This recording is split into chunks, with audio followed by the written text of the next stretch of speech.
Elizabeth Potthast had told Alexei Brovarnik that Loren Goldstone felt body-shamed by her husband, and so Alexei confronted his wife about that. Suddenly, Andrei Castravet revealed he had read the text messages between Loren and Elizabeth, which shocked both women. "What this guy is reading our text messages? Why would you do that?" Loren vented in a confessional. Loren explained how her marriage wasn't perfect, but Elizabeth and Andrei bringing up this type of stuff could ruin her relationship. "I felt like the way Alexei motivated me to work out to make me feel good, I didn't take it that way," Loren shared. "I felt like he was body-shaming me, but he wasn't." Andrei accused Alexei of comparing Loren to other women, and so Andrei stood by the fact that was body-shaming. Alexei decided to remove himself from the conversation, but Zaya yelled about how everyone had come to the party for her and seemed to have forgotten that. "What the FCK are you fighting about?" Yara shouted in tears. "This is about my launch party." Jovi Dufresne told Yara to let Alexei and Loren go because no one really cared about them being there. "What is wrong with these people?" Yara cried. Yara subsequently told Elizabeth that Andrei had told Alexei about the lost $75,000 investment. Elizabeth seemed shocked and mortified Andrei had talked about this with their friends before even telling her. Elizabeth proceeded to yell at Andrei for sharing this information with everyone but her, and then she stormed out of the party. "I'm starting to wonder if I'm the one who made the bad investment with our relationship," Elizabeth vented in a confessional. Matt Branistarianu was shown taking Jasmine Pineda on a horse-drawn carriage ride, and Matt promised that he'd never reject her and they could do well together. Matt had taken off Jasmine's wedding ring, and she admitted that it felt weird because she was very attached to them. "I never imagined we would reach this point and try to formalize our relationship," Jasmine told the cameras of Matt. "He was supposed to be just for me, and that's it.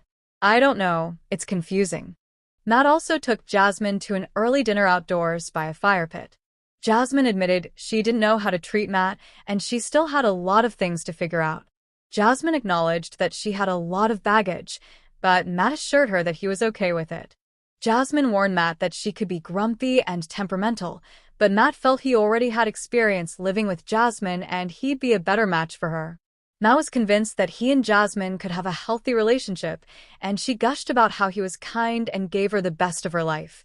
"Jasmine, I have something pretty big that I need to ask you," Matt told her during the meal. "I have a job opportunity for a business idea. I'm moving to Florida, and I'm really hoping that you'll come with me."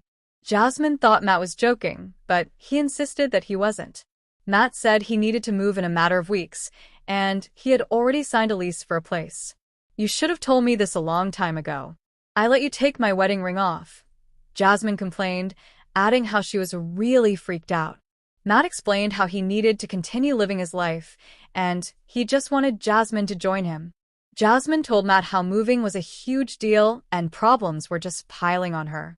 Jasmine said she didn't like to rush into major decisions and she needed time to process things.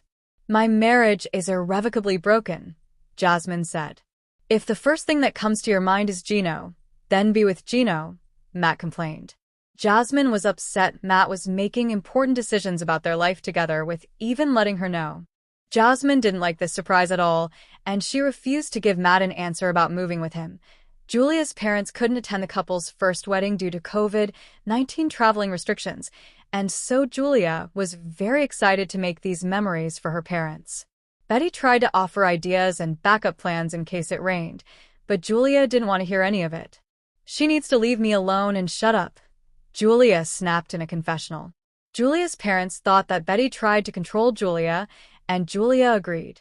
Prior to the wedding, Julia asked her parents if they'd like to live with her.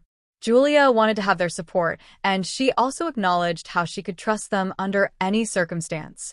Julia's father, Igor, however, said his home was in Russia, and so he said he didn't want to move to the United States permanently. As Igor and his wife gave Julia the bad news, it started to rain heavily. Brandon assured Julia that Betty and Ron would help them with a child, but Julia didn't really want Betty around that much. Julia said she had tried to make this trip perfect for her parents, but nothing was going according to plan.